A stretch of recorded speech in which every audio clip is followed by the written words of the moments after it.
आजची रेसिपी आहे अननसाचा शिरा, पायनॅपलचा शिरा। त्यासाठी लागणारे साहित्य: 1 वाटी अननस इथे मी फोडी करून घेतलेले आहेत। त्यानंतर ते मिक्सरला ग्राइंड करून त्याचा रस काढून घेतलेला आहे। रस काढताना आपल्याला थोड्या फोडी पण अशा ठेवायच्या आहेत ह्याप्रमाणे। त्यानंतर आपल्याला लागेल 1 वाटी बारीक रवा, 1 वाटी साखर, 2 मोठे चमचे साजूक तूप, 12 ते 15 काजूचे तुकडे, चवीप्रमाणे मीठ। आता कृती बघूया। एका कढईत गॅसचा फ्लेम हाय करून त्यात आपण साजूक तूप टाकणार।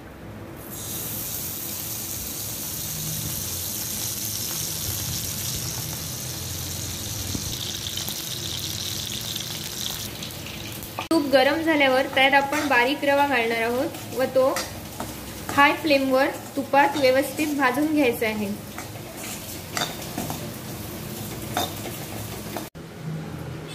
रवा भाजून घेतल्यावर तो एका डिश मध्ये काढून आपण कढईत पायनॅपलचा रस थोडासा शिजवून घेणार आहोत।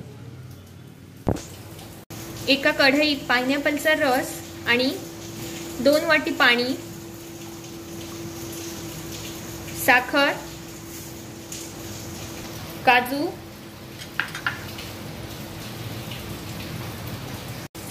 चवीपुरते मीठ हे सर्व पदार्थ घालून आपण थोडा वेळ हाय फ्लेमवर शिजायला ठेवणार आहोत। 5 मिनिटांनंतर अननसाच्या रसाला अशी छान उकळी आल्यावर आपण त्यात घालणार आहोत रवा।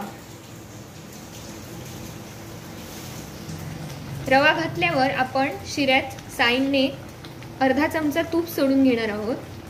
त्याने शिऱ्याची चव आणि वाढते।